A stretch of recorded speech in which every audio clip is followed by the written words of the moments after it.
आज लखनऊ में सिर्फ एक कार्यक्रम नहीं हो रहा है, आज एक संदेश भी दिया जा रहा है। एक तस्वीरें बनने जा रही हैं दोस्तों, और वो तस्वीर सीधे उन तमाम अटकलों को जवाब देने वाली है जो पिछले कई महीनों से सियासी गलियारों में तैर रही थी।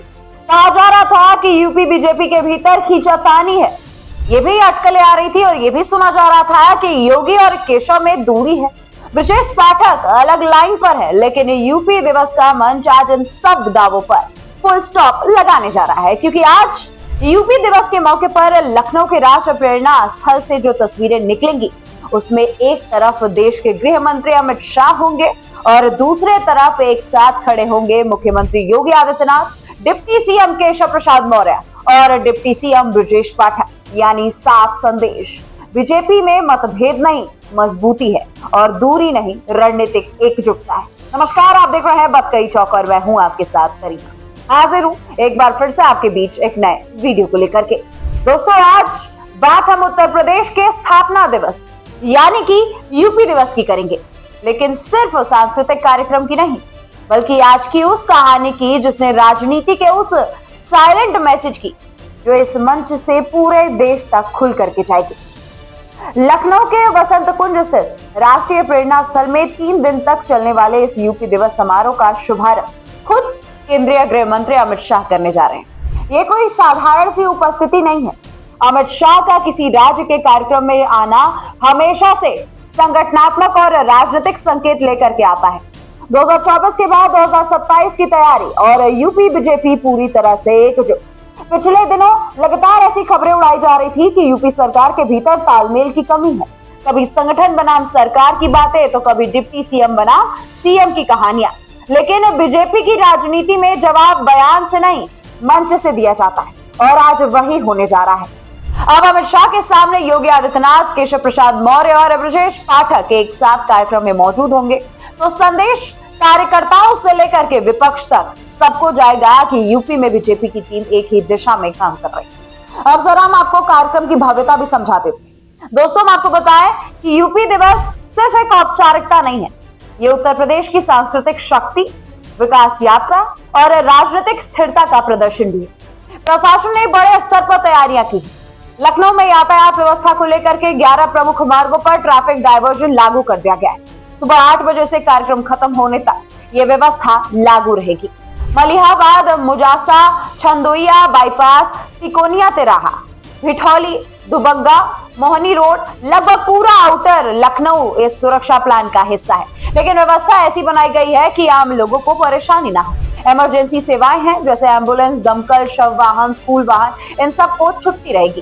ट्रैफिक कंट्रोल रूम का नंबर भी जारी किया गया है, यानी एक बड़े राष्ट्रीय स्तर के नेता की मौजूदगी के बावजूद आम नागरिकों की सुविधा को प्राथमिकता दी जा रही। ये प्रशासनिक तैयारी भी इस बात का संकेत दे रही है कि यूपी अब बड़े आयोजन को संभालने में पूरी तरह से सक्षम और संगठित है। अब बात उस फैसले की कर ले जो सीधे जनता से जुड़ता है। यूपी दिवस के मौके पर राष्ट्रीय प्रेरणा स्थल में 3 दिन तक आम लोगों के लिए फ्री एंट्री रही। शनिवार, रविवार और सोमवार लोग बिना शुल्क पूरे परिसर में घूम सकेंगे। सिर्फ म्यूजियम ब्लॉक के लिए टिकट लगेगा, यानी एक तरफ बड़ा राजनीतिक मंच और दूसरी तरफ जनता के लिए खुला सांस्कृतिक परिसर। यही बीजेपी का डबल इंजन राजनीति का मॉडल बताया जाता है। विकास, विरासत और जन भागीदारी साथ साथ। प्रधानमंत्री नरेंद्र मोदी ने भी यूपी दिवस पर बधाई दी है। जी हाँ दोस्तों, आपको बताया कि उन्होंने ट्विटर पर ट्वीट करते हुए कहा कि उत्तर प्रदेश को भारतीय संस्कृति और विरासत का अहम केंद्र बताते हुए कहा कि बीते 9 वर्षों में यूपी ने बीमारू की छवि से निकल करके बेमिसाल प्रदेश बनने का सफर तय किया है। ये बयान सिर्फ शुभकामना नहीं है, बल्कि राजनीतिक रूप से बहुत मायने रखता है, क्योंकि मोदी सीधे यूपी की विकास यात्रा को अपनी सरकार की नीतियों और यहाँ की जनता की सहभागिता से जोड़ रहे हैं। अब जरा आप बड़ी तस्वीर को देखिए और फिर समझिए।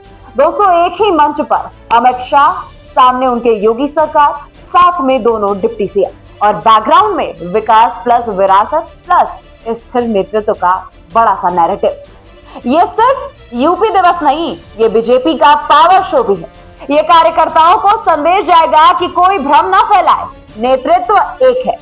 ये विपक्ष को संदेश जाएगा कि अंदरूनी फूट की कहानी अब नहीं चल पाएगी, और ये जनता को भी साफ संदेश जाएगा कि यूपी की राजनीति स्थिर है, नेतृत्व बिल्कुल स्पष्ट है। जो लोग ये कह रहे थे कि बीजेपी में अंदर खाने तक सब ठीक नहीं है, उन्हें आज की तस्वीर से उनका जवाब मिल जाएगा। दोस्तों, हम आपको बताएं कि राजनीति में शब्दों से ज्यादा ताकत तस्वीरों की होती है और आज जो तस्वीर राष्ट्र प्रेरणा स्थल से निकलेगी वो यही कहेगी कि टीम यूपी, टीम बीजेपी एक मंच पर एक संदेश के साथ खड़े हैं। तो यूपी दिवस का ये समारोह सांस्कृतिक उत्सव जरूर है, लेकिन साथ ही ये राजनीतिक संदेश का भी सबसे बड़ा मंच बन चुका है। अमित शाह की मौजूदगी, योगी केशव ब्रजेश की साझा उपस्थिति और प्रशासन की भव्य तैयारी, ये सब कुछ मिलकर के बता रहा है कि यूपी बीजेपी चुनावी मोड में ही नहीं बल्कि संगठनात्मक रूप से भी पूरी तरह से तैयार है और शायद यही इस पूरे आयोजन की सबसे बड़ी कहानी है। अब आप बताइए कि आप इस यूपी दिवस के कार्यक्रम में शामिल होने वाले हैं या नहीं। बाकी इस बारे में आपकी क्या राय है, कमेंट में हमें जरूर बताइए। मिलती हूँ मैं आपसे अगली वीडियो में, तब तक के लिए नमस्कार।